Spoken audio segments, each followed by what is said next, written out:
आप सभी का बगरू महिला महाविद्यालय में मैं डॉक्टर उमा रानी दुबे हार्दिक अभिनंदन करती हूँ। हिंदी साहित्य के प्रथम प्रश्न पत्र को लेकर हम उपस्थित हुए हैं और इस प्रथम प्रश्न पत्र में हम भक्ति काल की विशेषताएं जानेंगे।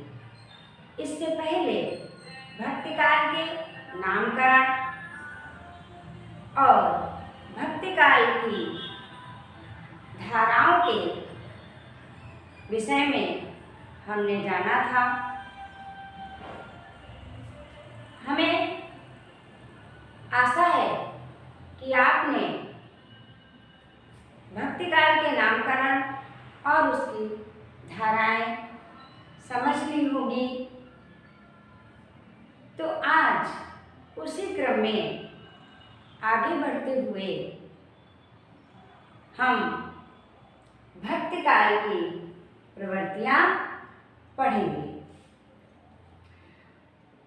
जैसा कि भक्ति काल की दो प्रमुख शाखाएं या धाराएं हैं, निर्गुण भक्ति धारा, सगुण भक्ति धारा। तो उस काल में क्या विशेषता रही, उस काल के साहित्य में क्या विशेषता रही, तो आइए चलते हैं भक्ति काल की प्रवृत्तियां विशेषताओं की ओर। तो भक्ति काल में जो एक तत्व, जो एक बात प्रधान थी, प्रमुख थी, और वो थी भक्ति तत्व, यानी वो तत्व था भक्ति का। चाहे वो निर्गुणवादी हो या सगुणवादी कवि हो, सभी में भक्ति तत्व स्पष्ट दिखलाई देता है। परमात्मा की आराधना अपने अपने तरीके से सभी ने की। भक्ति काल की जो प्रमुख प्रवृत्तियां रहीं, उनमें नंबर 1 पे भाव, नंबर 1 पर भाव और कला पक्ष।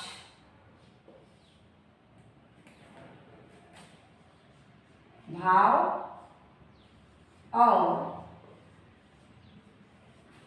कला पक्ष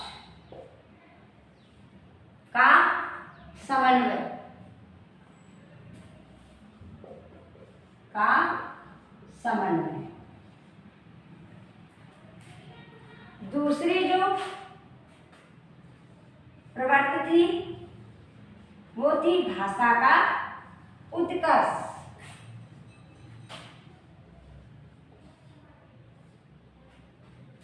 और तीसरी रस, छंद, अलंकार।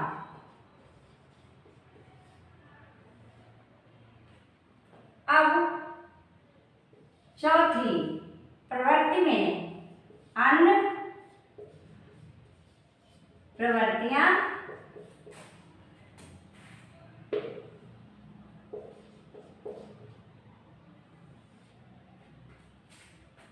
अब एक एक बिंदु से हम आप समझेंगे संक्षेप में, क्योंकि आपके प्रश्न पत्र में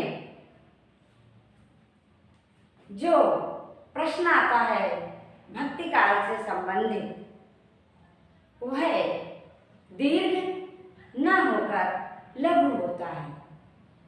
छोटे रूप में हमें उत्तर लिखना होता है और यह प्रश्न टिप्पणी पर प्रश्नों के अंतर्गत आता है इस तरीके के प्रश्न हम कहें कि टिप्पणियों के अंतर्गत आते हैं। इसलिए संक्षेप में हम जानते हैं भक्तिकाल की पहली प्रवृत्ति थी भाव और कला पक्ष का समन्वय। क्या विशेषता रही? भक्तिकाल के कवियों ने, भक्त कवियों ने, संत कवियों ने भाव पक्ष के साथ कला पक्ष का भी सुंदर समन्वय किया है। उन्होंने अपनी आध्यात्मिक भक्ति के रूप में जो अपने अनुभव अभिव्यक्त किए, उन्होंने उन्हें विविध शैलियों में वर्णित किया। मानवीय संवेदना के साथ ईश्वरीय प्रेम और उसके साथ जो कहने का भाव रहा, समझाने का जो तरीका रहा, वह बहुत सुंदर रहा। तो इस तरीके से हमारे भक्त कवियों ने, संत कवियों ने भाव पक्ष और कला पक्ष का सुंदर समन्वय किया। अब दूसरी बात आती है, विशेषता है भाषा का उत्कर्ष। भक्तकालीन संत कवियों ने भाषा को साहित्यिक संस्कार किया, भाषा का साहित्यिक संस्कार किया।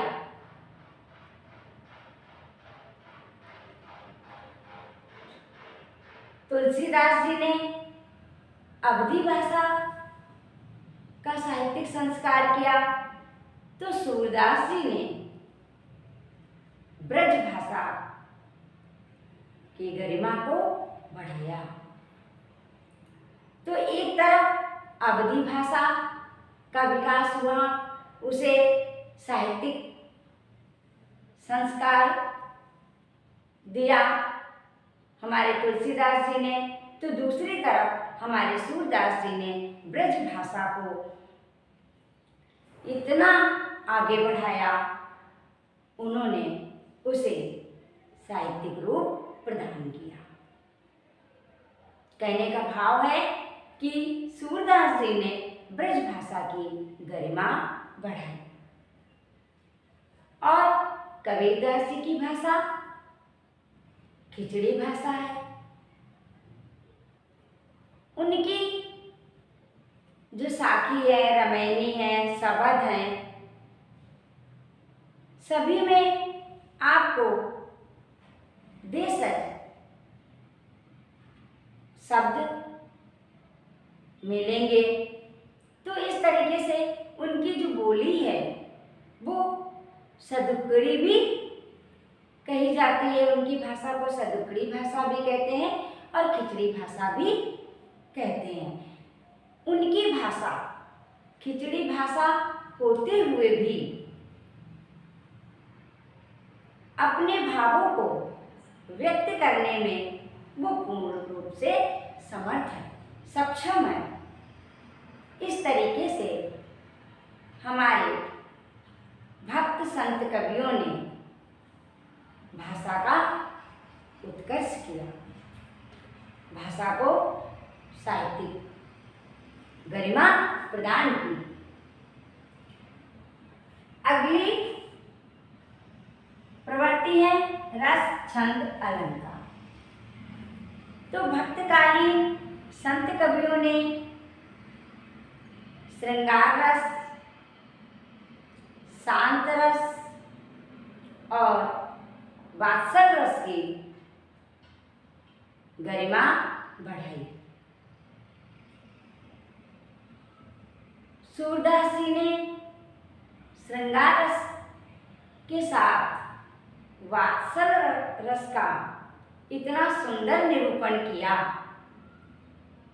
कि वात्सल रस को 10वें रस के रूप में स्वीकार किया गया। छंद में उन्होंने यानी भक्तकालीन संत कवियों ने, भक्तों ने दोहा, चौपाई, बरवै, सवैया, कवित्त आदि छंदों का वर्णन किया और अलंकारों में उन्होंने रूपक, उपमा, दृष्टांत, श्लेष, अतिशयोक्ति आदि अलंकारों में चित्रण किया। कहने का भाव है कि उनकी वाणी में, उनकी अभिव्यक्ति में अलंकार सहज रूप में आए हैं और उन्होंने उनके काव्य की शोभा को बढ़ाया है। अन्य प्रवृत्तियों में उस समय के संत कवियों ने, भक्त कवियों ने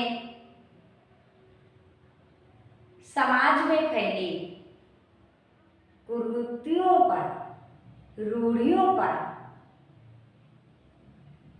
चोट की। उन्होंने आडंबर पर तीखे प्रहार किए और भारतीय संस्कृति के अनुसार उन्होंने उत्कर्ष की प्रेरणा दी। कहने का भाव है कि भारतीय संस्कृति के अनुसार उन्होंने चारित्रिक उत्कर्ष की प्रेरणा दी, आदर्श की स्थापना की, मानवीय संवेदनाओं को महत्व दिया, समाज में फैली छुआछूत, भेदभाव को मिटाने का भरसक प्रयास किया। उन्होंने सामाजिक, धार्मिक समन्वय की बात कही।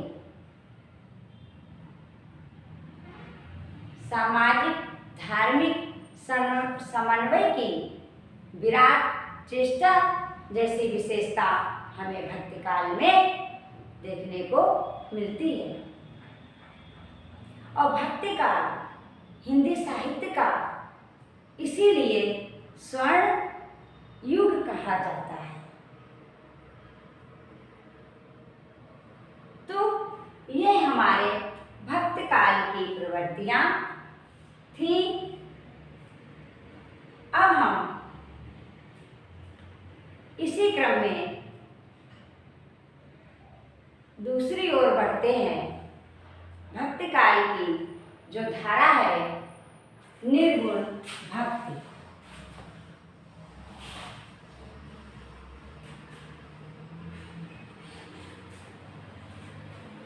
भक्तिकाल की दो धाराएं थी, निर्गुण भक्ति धारा यानी निर्गुण भक्ति काव्य धारा, सगुण भक्ति धारा। तो आज हम बात करते हैं निर्गुण भक्ति काव्य धारा की विशेषताओं की। निर्गुण भक्ति काव्य धारा की क्या विशेषताएं हैं,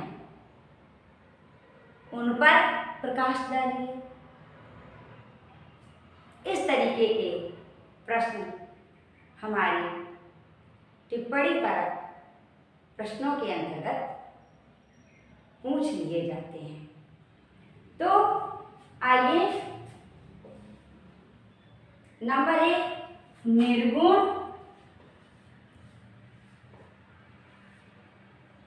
भक्ति काव्य धारा की प्रमुख विशेषताएं।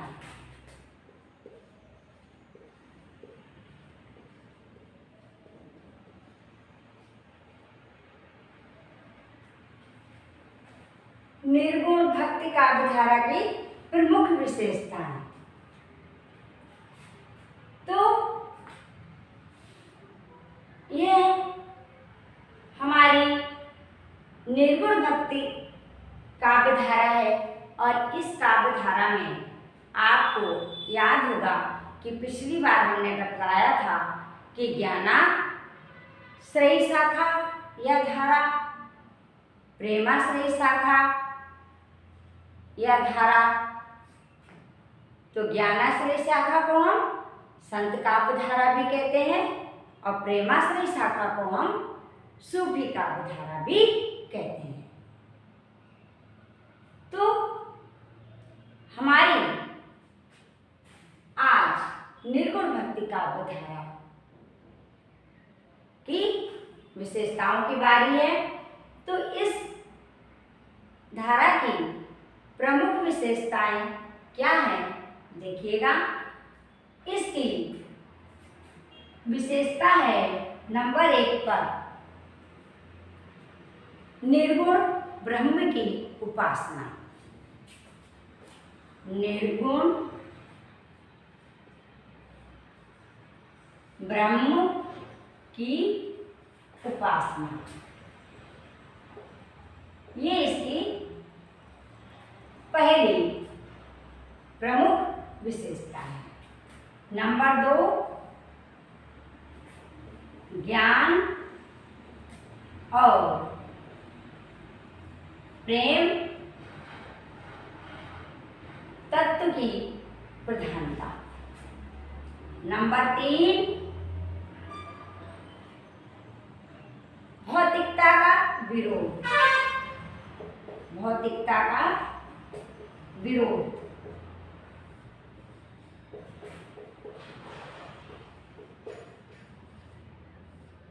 और अगली है नंबर 4, समाज सुधार।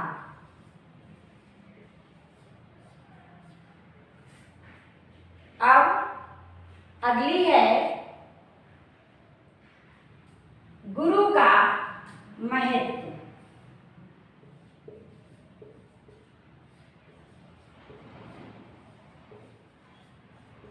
गुरु का महत्व। और अगली विशेषता है नंबर 6, साधना पद्धति।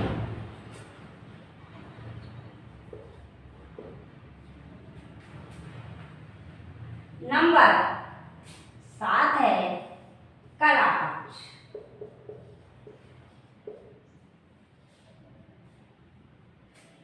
तो ये हमारे निर्गुण भक्ति काव्य धारा की प्रमुख विशेषताएं हैं। निर्गुण ब्रह्म की उपासना। निर्गुण यानी जो गुणातीत है, निर्माने रहित, बिना,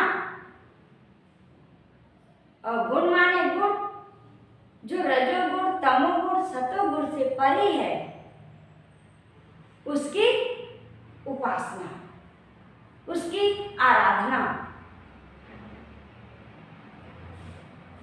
तो हमारे जो निर्गुणवादी भक्त संत सूफी कवि हुए हैं, संत कवि भी सूफी कवि भी, तो उन्होंने निराकार ब्रह्म की उपासना की।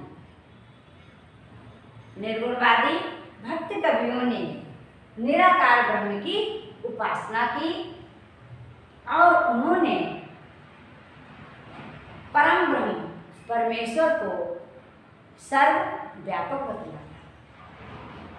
उन्होंने परम पिता परमेश्वर को अविनाशी कहा। कबीरदास जी का नाम निर्गुणवादी कवियों में प्रमुख रूप से लिया जाता है। कबीरदास जी कहते हैं, जल में कुंभ, कुंभ में जल है, बाहर भीतर पानी, फूट्या कुंभ जल जल ही समाना, यह तक कथो ज्ञानी। कहने का भाव है कि घड़े में पानी है और पानी में घट है।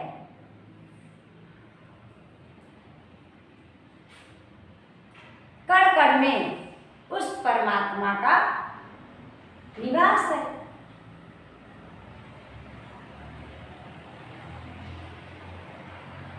जिस तरीके से घड़े के जल को जल में मिला दिया जाए या जल को मटके में भर लिया जाए, तत्व क्या रहेगा? जल तत्व रहेगा। तो कहने का भाव है कि हमारे निर्गुणवादी कवियों ने निराकार परम ब्रह्म की उपासना की। अब आता है ज्ञान और प्रेम। आप सभी जानते हैं कि निर्गुण भक्ति शाखा की दो शाखाएं हुई, अर्थात दो धाराएं हुई, ज्ञान मार्गी शाखा और प्रेम मार्गी शाखा। तो ज्ञान मार्गी शाखा में कबीरदास जी, नानक, दादू दयाल, रैदास, मलूकदास आदि हमारे संत आते हैं। प्रेमाश्रयी या प्रेम मार्गी या सूफी कवियों में, भक्त कवियों में जायसी जी का प्रमुख रूप से नाम आता है। जायसी, कुतुबन, मंझन, उस्मान, शेख नबी आदि हमारे प्रेमाश्रयी शाखा के भक्त कवि हैं। तो ज्ञान और प्रेम तत्व की प्रधानता हमें निर्गुण भक्ति काव्य धारा में दिखलाई देती है। हमारे कबीर, नानक, दादू दयाल आदि ने ज्ञान साधना पर बल दिया, तो हमारे भक्त सूफी कवि जायसी, कुतुबुन, मंझन ने आदि भक्त कवियों ने लौकिक प्रेम के माध्यम से अलौकिक प्रेम को बतलाया। तो इस तरीके से ज्ञान और प्रेम तत्व की प्रधानता निर्गुणवादी काव्य धारा में हमें दिखलाई देती है। भौतिकता का विरोध, हमारे जो कवि हुए हैं भक्त, उन्होंने इस संसार को नश्वर बतलाया, इस संसार को मिथ्या कहा। हमें जो भी इस संसार में दिखलाई देता है, दृश्यमान है, दृष्टिगोचर है, वो सब नश्वर है। कबीरदास जी भी इस संसार को नश्वर बतलाते हैं और ये बात वो कहते हैं कि संसार में रमने के बजाय परमात्मा में रहो तो आपको उसके दर्शन प्राप्त हों। उन्होंने सांसारिक माया, मोह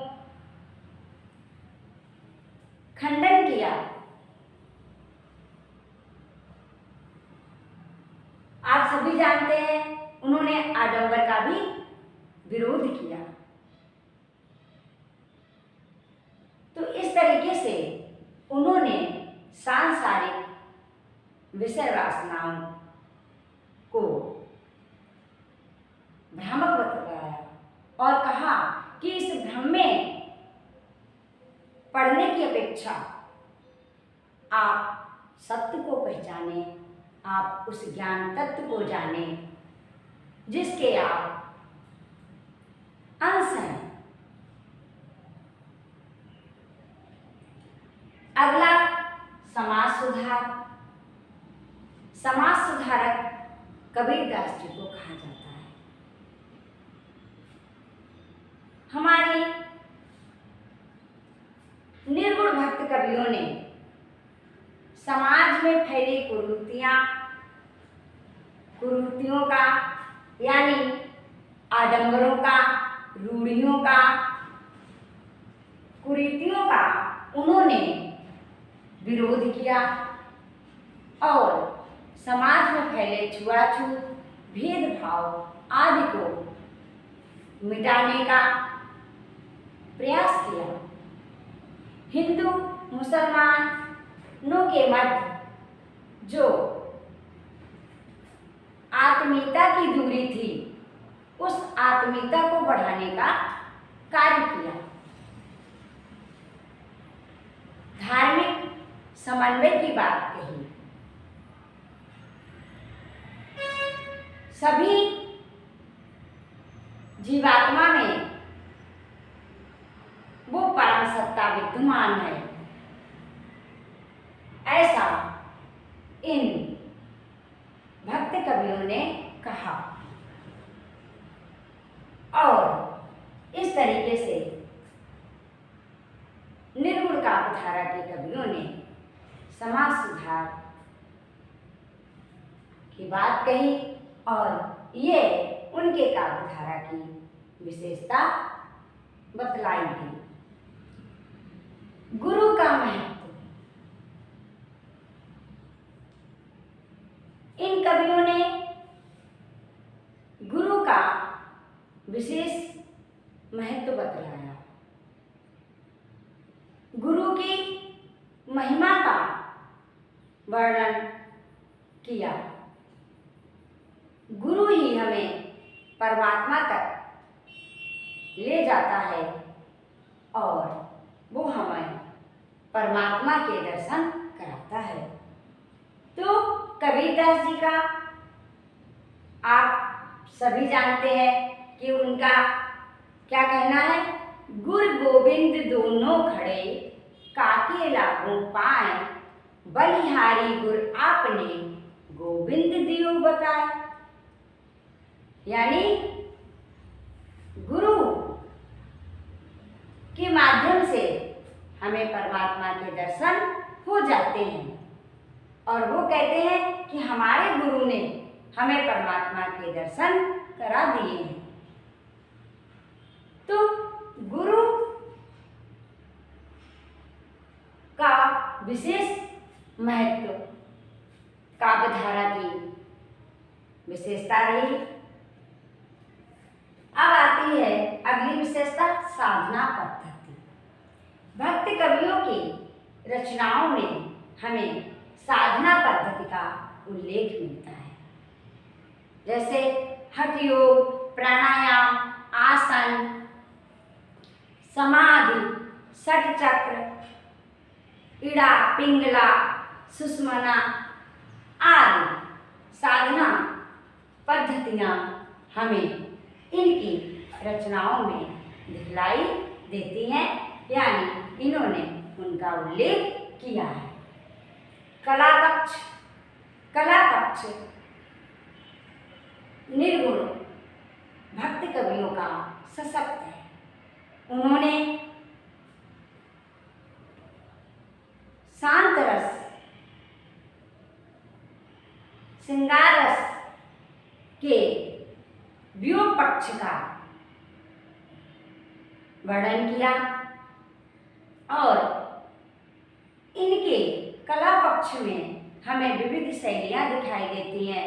छंद, अलंकार का इन्होंने प्रयोग किया है। छंदों में दोहा, चौपाई, सवैया, कवित्व, अलंकार में रूपक, दृष्टांत, अतिशयोक्ति, व्यतिरेक, श्लेष, उपमा आदि अलंकारों का इन्होंने प्रयोग किया है। इस तरीके से कला पक्ष भी इनका सशक्त रहा है। तो यह थी भक्ति काल के निर्गुण भक्ति काव्य धारा की प्रमुख विशेषताएं। हमें आशा है कि आप सभी को निर्गुण भक्ति काव्य धारा की विशेषताएं समझ में आ गई होंगी। धन्यवाद।